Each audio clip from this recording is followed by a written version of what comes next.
جو 45 کلومیٹر سے زیادہ دور ہے. میرے کچھ ساتھی وہاں سفری نماز ادا کرتے ہیں. ٹھیک ہے، صحیح کر رہے ہیں. اگر وہ 19 دن کے اندر اندر واپس آ جاتے ہیں، اگر وہ ہاسٹل میں 19 دن سے زیادہ رہیں گے نا تو وہ مقیم شمار ہوں گے. اور اس میں جو مولانا اسحاق صاحب کا موقف ہے یا بعض شیعہ علماء کا کہ جو شخص 5 سال کے لیے کسی ہاسٹل میں گیا تو چونکہ اس کی نیت ہے 5 سال وہاں رہنے کی، لہٰذا وہ چاہے وہ ہر روز بھی واپس آ جائے یا 2 دن بعد بھی آئے تو وہ وہاں پہ مقیم ہوگا. تو یہ بات غلط ہے میرے بھائی. اس کا گھر واپس آنا ہی اس بات کی دلیل ہے کہ وہ اس وطن کو اپنا وطن اصلی نہیں مانے ہوئے ہے. ٹھیک ہے نا. اللہ یہ کہ اپنی فیملی کے ساتھ رہ رہا ہو، اسے غریب الوطنی کی تکلیفوں سے نہ گزرنا پڑ رہا ہو، پھر تو ٹھیک ہے، وہ بھی وطن اصلی بن جائے گا. ورنہ ہاسٹلز میں جتنے لوگ ہیں، اور یہ کثر بھی جواز ہے، جب امام کے پیچھے پڑھیں گے تو پوری نماز ہی انہیں پڑھنی ہوگی. کیا نبی پاک صلی اللہ علیہ وآلہ وسلم نے نان مسلم کو بد دعا دی ہے؟ جنگ احد میں کیا نبی الاسلام نے خالد بن ولید کے لیے بد دعا کی تھی؟ ہاں جی کی تھی نا، بخاری مسلم میں ہے. نام لے کے تو نہیں کی تھی، جنرل تھی. بخاری مسلم دونوں میں حدیث ہے کہ اللہ ایسی قوم کو کیسے ہدایت دے، کیوں کر ہدایت دے جنہوں نے اپنے نبی کا چہرہ خون سے رنگین کر دیا.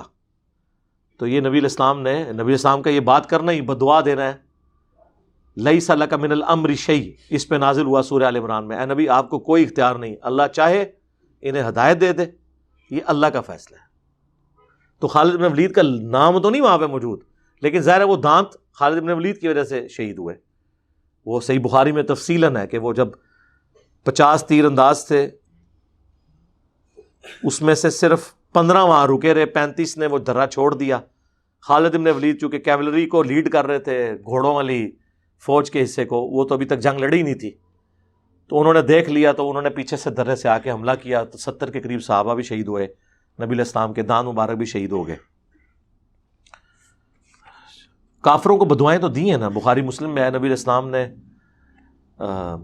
قنوت نازلہ پڑھی ہے کافروں کے اوپر جنہوں نے نبی علیہ السلام کے 70 صحابہ کو دھوکے سے قتل کر دیا تھا. 1 مہینہ تک پڑھی ہے. ایک شخص 6 گھنٹے کے لیے لالا موسیٰ روزانہ جاب کے لیے جاتا ہے، کہاں سے جاتا ہے؟ یہ تو لکھے ہی نہیں نا. اگر 20 کلومیٹر سے زیادہ دور ہے نا اپنا شہر سے نکل کے تو ٹھیک ہے، وہ نماز قصر ادا کرے گا. ایک بندہ جہلم سے لاہور جاتا ہے، جہلم سے پنڈی جاتا ہے، تو اور وہ ڈرائیور ہے، روزانہ اپنی IS لے کے جاتا ہے، شام کو واپس آ جاتا ہے. پوری زندگی وہ قصر نماز ہی پڑھے گا. ٹرینوں کے ڈرائیور ہیں، قصر نماز ہی پڑھیں گے کیونکہ وہ غریب الوطنی میں ہے، ایک جگہ ٹک نہیں رہے. اسی طریقے سے جو پائلٹس ہیں جہازوں کے، قصر نماز ہی پڑھیں گے، وہ تو سفر میں ہی رہتے ہیں ہر وقت. تو یہ تو بڑی سہولت ہے. قصر بھی پڑھیں گے اور نماز جمع بھی کریں، ظہر اثر کو جمع کریں، مغرب عشاء کو جمع کریں. کتنی بڑی آسانی ہے.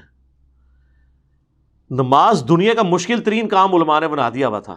اللہ کا شکر ہے ہم نے جب وہ احادیث عوام کے سامنے لے کر آئے ہیں کہ اللہ کو مقصد جو ہے وہ نماز کا صرف ایک ہے، وَأَقِمِ الصَّلَاةَ لِذِكْرِي، میری یاد کے لیے نماز کو قائم رکھنا ہے، اللہ کی یاد آتی رہے. ویسے تو اللہ بھولنا ہی نہیں چاہیے، لیکن اللہ نے کہا چلو دنیا داری میں پڑھ کے بھول گئے ہو نا، 5 نمازوں میں مجھے یاد کر لو. وہ 17 رکھتے، چھڑی عشاء آتی ہے 17 نہیں، 24 گھنٹے 17، 2 فجر، 4 ظہر، 4 عصر، 3 مغرب، 4 عشاء.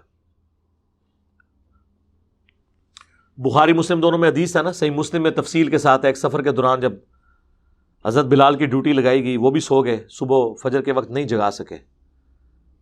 نبی علیہ السلام کی آنکھ کھلی، سورج کافی بلند تھا. آپ نے کہا یہاں پہ شیطان کا حملہ ہوا ہے، یہاں سے تو ہم نکلیں. آگے جا کے آپ نے اذان دلوائی اور پھر فجر کی نماز جماعت سے پڑھائی. سورج بلند تھا، اور پھر آپ نے سلام پھیر کے کہا کہ اگر کوئی شخص سویا رہ جائے یا بھول جائے تو جیسے ہی یاد آئے اس کے لیے اس نماز کا وقت وہی ہے. وہ قضا بھی نہیں ہوئی اس کے حق میں، وہ ادا ہی ہے. قضا تو وہ ہوتی ہے جو جان بوجھ کے کی جائے. ایک بندہ سویا رہ گیا ہے، اب جب آنکھ اس کی کھلی ہے نا، چاہے وہ دوپہر کے وقت کھلی ہے، اس کے لیے نماز کا وقت وہی ہے. پھر حضور نے آیت تلاوت کی، اس حدیث میں آتا ہے وَأَقِمِ الصَّلَاةَ لِذِكْرِي. اپنی بات کی دلیل میں نبی علیہ السلام آیت پڑھتے تھے. دیکھو ہمارا پیغمبر وہ ہے جس نے اپنے ماننے والوں کی یہ تربیت کی ہے کہ وہ اپنی بات کرتے ہوئے بھی قرآن کی آیات دلیل میں پیش کرتے تھے. آپ کا کہہ دینا بھی کافی تھا. پھر آپ نے آیت پڑھی وَأَقِمِ الصَّلَاةَ لِذِكْرِي، اور میری یاد کے لیے نماز کو قائم رکھنا. حالانکہ یہ اسپیسیفکلی حضرت موسیٰ علیہ السلام کے لیے آیا تھا. جب حضرت موسیٰ اور اللہ کی ملاقات ہوئی تھی تو اس میں اللہ نے فرمایا تھا. تو نماز اس لیے کہ آپ کا اللہ سے تعلق رہے.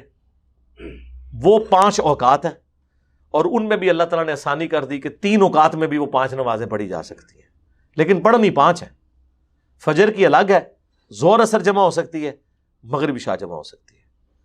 جو ڈاکٹرز ہیں، آپریشنز کرتے ہیں، سرجن ہیں، ان کے لیے ٹائم کو مینیج کرنا مشکل ہے، کیونکہ آپریشن کرتے ہوئے بعض اوقات نہیں اندازہ ہوتا، 4-4 5-5 گھنٹے کا آپریشن ہو جاتا ہے.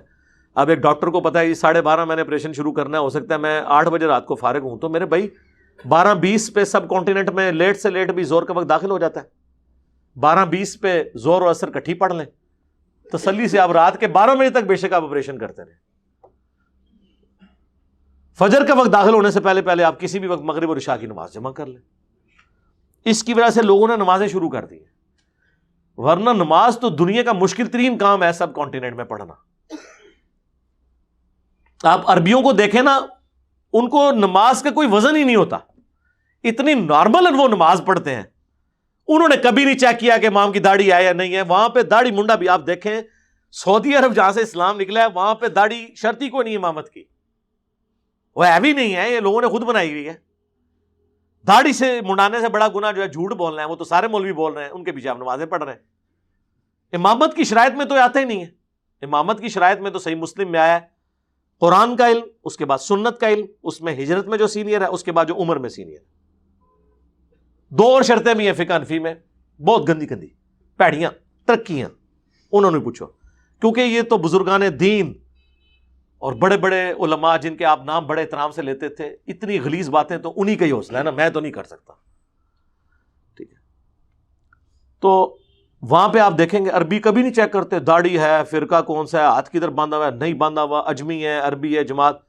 وہ ہوٹل پہ رکیں گے، آگے کوئی بھی جماعت ہو رہی ہے شروع کر دیں گے. ایئرپورٹ پہ بھی آپ دیکھیں، یہ آپ عرب ملکوں میں دیکھیں گے یہ چیز. وہاں یہ کوئی کنسپٹ ہی نہیں ہے. اور نماز ان کے لیے اتنی نارمل ہے کہ وہ فرض پڑھنے ہوتے ہیں. انہیں پتا ہوتا ہے یار یہ نماز اب شروع کیا نا، آپ جب سلام پھیریں گے تو فارغ ہو جائیں گے.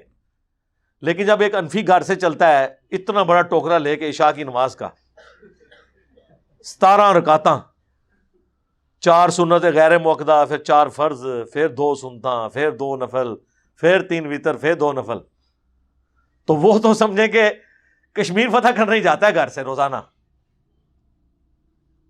اور میں نے بتایا کہ الموطا امام مالک کھولیں، حدیث کی پہلی باقاعدہ کتاب ہے، بخاری مسلم سے پہلے لکھی گئی ہے. امام بخاری امام مسلم کے پردادا استاد ہیں.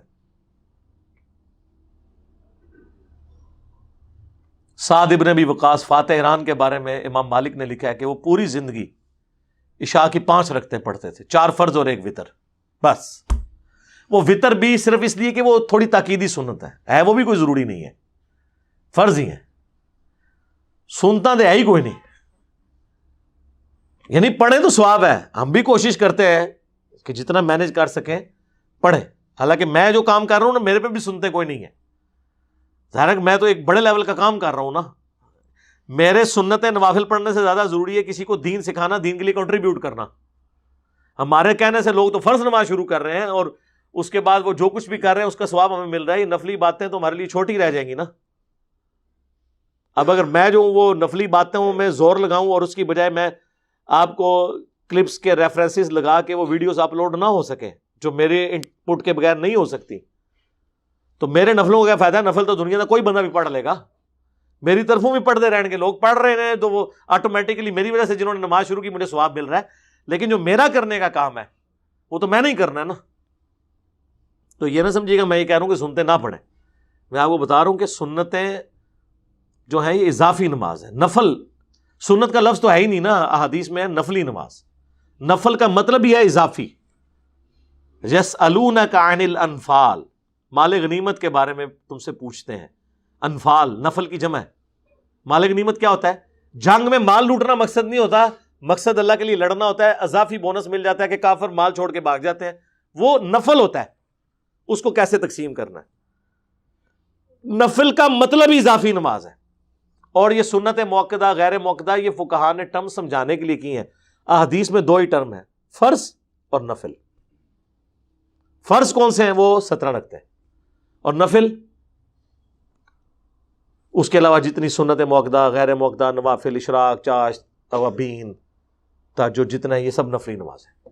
فرض وہی ہیں 2 فجر کے، 4 ظہر، 4 عصر، 3 مغرب، 4 عشاء، اور سفر میں وہ بھی 2 ہو جائیں گے سوائے مغرب کے۔